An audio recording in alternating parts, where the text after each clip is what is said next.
Brent Porcio, TopVelocity.net. We're going to do a 3x pitch biometrics here of Spencer.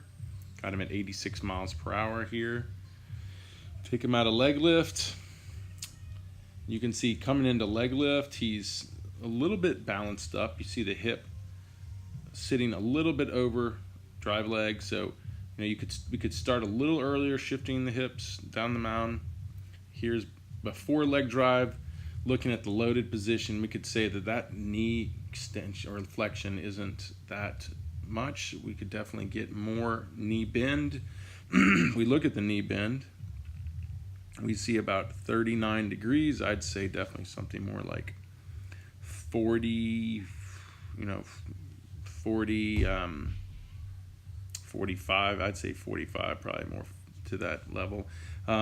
It's good that the knee isn't pushing towards, say, he's a lefty here, towards first base.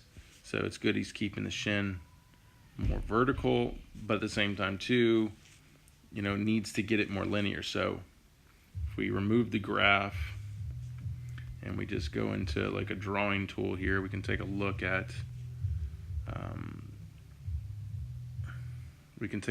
the angle here of what we call the force vector. So this angle is definitely too vertical. It's not linear enough. So if force was generated in the ground, that force would be going into too much of a vertical position.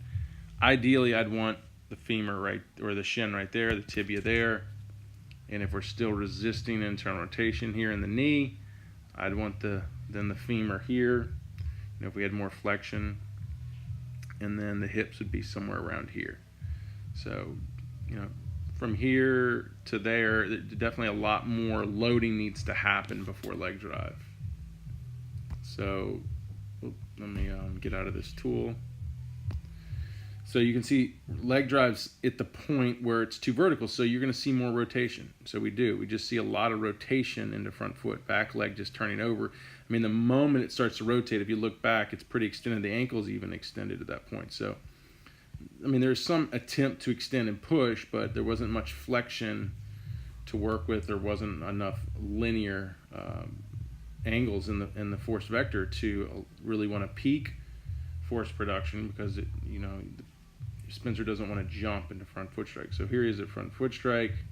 Pretty much probably right there is when front foot lands, and we can really see distinctively that glove arm is tucking. So we call that early trunk rotation. But the thing is, it's not really trying to tuck across, which is probably something Spencer worked because he probably was tucking across and dragging. But it's still, he's tucking down really early in that movement, and it's going to cut that trunk off. It's going to be hard for that trunk to then want to carry forward. So if we go to the sequencing, we're looking for good kinetic sequencing is when the red line, which is the hip line, peaks first before the blue and green. The blue is that glove side. So we saw that tuck down, and we can see, if we go back, the white coming across is the time and the movement. We can see the blue line's peaking here because it's tucking down before the hips peak, and then the hips peak, and then the green line's the trunk, and then the trunk peaks, and then the yellow is the forearm, and then the forearm peaks. We want to see the perfect hump. We want to see red go first, then blue-green. We want blue-green together because we want the trunk and glove side working together. We don't want them working apart. And then we'd see the yellow going. So the hips need to go first. So what needs to be worked on with Spencer is getting more linear with the back leg force vector, getting more flexion, and then getting more force production would drive the hip harder. And then the glove side's not going to want to tuck because the glove side's trying to help create all this rotation. We don't do that. If we create rotation with the glove side, then the trunk's just going to want to rotate. If we drive rotation through the hip, then what we're doing is we're pushing linear momentum into rotation, and then we'll carry the trunk the same way. Linear momentum into rotation, and the trunk gets all that forward movement to front foot strike. So we can see at front foot strike, as far as separation, I'd say there's good separation, and that's because the glove side isn't, even though it's tucking, it's not pulling across to really force the trunk to rotate early. So if we look at rotation, we go, it might be in this torso rotation, yep. You can see 55 degrees, which is really impressive. So good hip to shoulder separation. It's just the glove side is tucked down, so it's going to cut off the trunk's ability to push forward out of that good hip to shoulder separation. So you're just going to see it wanting to rotate, which we do there, and it keeps going, and then the arm wants to extend out of that movement. Okay, so if that glove side wasn't tucked and those hips were driving, and then at this point, as he was landing with this good hip to shoulder separation, then the glove started to tuck, it would allow that trunk to push out as opposed to just rotate out of this movement. So keeping the glove side from tucking early is going to be key. As far as contralateral tilt, this might help as well. Let's see chest orientation. We can see is back. It's back one, which is great. So a good chin behind belt buckle, which is great. Tilting 15 degrees ipsilateral, because you can see it goes contralateral when it goes into the L. But right here at front foot strike, it's about 16, 17 degrees, still ipsilateral. So we're in a slight ipsilateral position. So we need more contralateral tilt.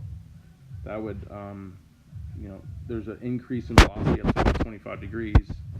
That would really help with, separating well would still help with separation, and would help also too to keep the trunk in a better position to carry energy forward. It can also cause the trunk to rotate. But it's something at this position here. If the trunk was more contralateral, it just makes it easier for the shoulder to abduct and everything to come up and around and go forward, as opposed to want to keep spinning. Because when the trunk is more ipsilateral, the elbow and shoulder is more adducted and down, so things want to spin around the body. When the trunk is contralateral and the shoulder is more abducted and up, things want to catapult forward. So contralateral positioning would help better here. Getting the hips more under the hips or under the trunk more would also help that trunk be more contralateral. All that would just support it moving forward, because you can see at pitch release here, at this point at pitch release, you're not going to see a lot of, well, we had it right there. You're not seeing a lot of forward trunk load. You're seeing about,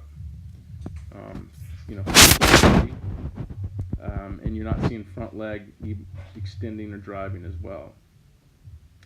So here's the thing: if his center of mass was lower because he got more loaded in back leg and more drive, then this trunk position would be incredibly vertical. The only reason it's somewhat tilting forward decently is because the femur is in a higher abducted position. So let me see if I can illustrate this. So if we look at right here, this femur position, that's why this looks more forward. If you took this femur position down here, then the trunk would be here, and that'd be perfectly vertical. That's why there's not a lot of catapulting forward trunk energy. There's a more high abducted hip position to a more vertical femur position. So lowering that center of mass initially through the drive, we got to make sure that it doesn't tuck early and it catapults and carries all that trunk energy forward, because that's a big piece of velocity is getting that trunk to push forward and to release. So it's happening in the delivery really late as the front leg extends straight up, but not happening at the point of pitch release or maximum external rotation back here. So, and once again, more front leg drive, more front leg power is being left on the table. So walking it back, we can see definitely needs to work on the back leg getting more dynamic and more loaded, keeping momentum going, not early trunk rotating or trunk tucking glove side. And then we need to get all that energy to transfer in that trunk going forward, and that's going to be a huge jump for him to go 90 plus.